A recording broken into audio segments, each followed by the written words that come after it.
আসসালামু আলাইকুম ভিউয়ার্স, ঢাকা উত্তর সিটি কর্পোরেশনের ৪৬ নম্বর ওয়ার্ড একটি জমির সন্ধানে আসলাম আমরা। 2 কাঠা জমি, কর্নার প্লট।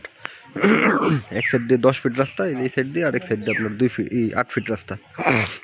কর্নার প্লট, এই যে আপনি দেখতে পাচ্ছেন, এটি 10 ফিট রাস্তা। কিন্তু এই যে আপনার সীমানা নির্ধারণী বাউন্ডারি করা আছে, 2 সাইড দিয়ে গেটের পজিশন করা আছে, পুরো জমিতে বাউন্ডারি করা। আপনারা 2 কাঠা জমি,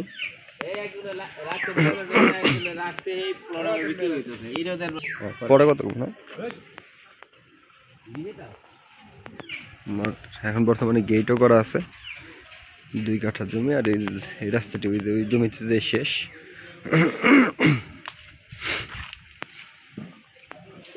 এরকম একটা বাউন্ডারি করতে সচরাচর এখন 10 লাখ টাকা খরচ আছে। বাউন্ডারি করা আছে, সেই ক্ষেত্রে আপনারা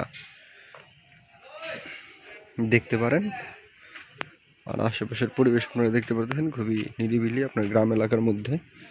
আপনার এটা হচ্ছে আপনার ঢাকা উত্তর সিটি কর্পোরেশনের ৪৬ নম্বর ওয়ার্ড।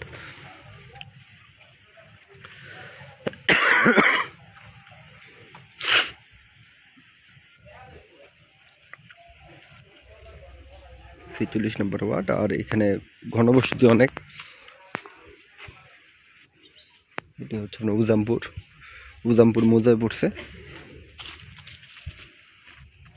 2 কাঠা জমি পুরোপুরি বাউন্ডারি করা, একদম কম মূল্যে।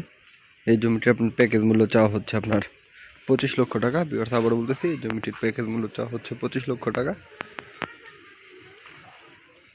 এই যে 10 ফিট রাস্তা, এটি কিন্তু পুরোপুরি 10 ফিট রাস্তা। আর বিদ্যুতের খুঁটি আছে এখানে, বিদ্যুতের সংযোগ খুব সহজে নিতে পারবেন।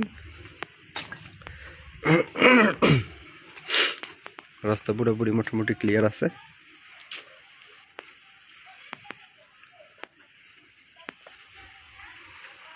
জমির সাথেই আপনার বিদ্যুতের খুঁটি, আপনারা বিদ্যুতের লাইন খুব সহজে নিতে পারবেন। আর বাড়ি ঘর করতে গেলে এখানে আপনার উজামপুর বাজারে এই ম্যাটেরিয়াল রেখে ওইখান থেকে আপনার লেবার দ্বারা আনতে হবে। উজামপুর বাজারের ঠিক পাশে জমিটির অবস্থান। আপনারা এই জমিটি নিয়ে চিন্তা ভাবনা করতে পারেন। জমিটি খুবই ভালো পজিশন আছে, কর্নার প্লট, 2 সাইড দিয়ে রাস্তা। আর যাদের বাজেট, এখন ঢাকা উত্তরের সিটি কর্পোরেশনের মধ্যে জমির দাম অনেক বেড়ে গেছে, এখন জমির মূল্য মানুষের ক্রয় ক্ষমতার বাইরে চলে গেছে। আশা করি আপনারা বুঝতে পারবেন। এখন এই 25 লক্ষ টাকা সমমানের মূল্য জমিটি আপনারা যদি দেখতে চান, অবশ্যই কমপক্ষে একদিন আগে আমাদের সাথে যোগাযোগ করবেন। আমরা আপনাদের নির্ধারিত লোকেশনে এনে জমিটি দেখিয়ে দেবো। পুরোপুরি 2 কাঠা আছে। এটি প্যাকেজ মূল্য চাওয়া হচ্ছে 25 লক্ষ টাকা। আপনারা দেখতে চাইলে অবশ্যই আমাদের সাথে একদিন আগে যোগাযোগ করবেন। আগে আমাদের সাথে কন্ট্যাক্ট করে আমাদের শিওর দিবেন যে পরের দিন আসবেন। আমরা ইনশাল্লাহ আপনাদের সময় দেওয়ার চেষ্টা করব। সকলকে আন্তরিক ধন্যবাদ ও শুভেচ্ছা জানিয়ে ভিডিওটি আজকের মতন শেষ করতেছি। দেখা হবে পরবর্তী কোনো ভিডিওতে। আল্লাহ হাফেজ, সবাই ভালো থাকবেন। আসসালামু আলাইকুম।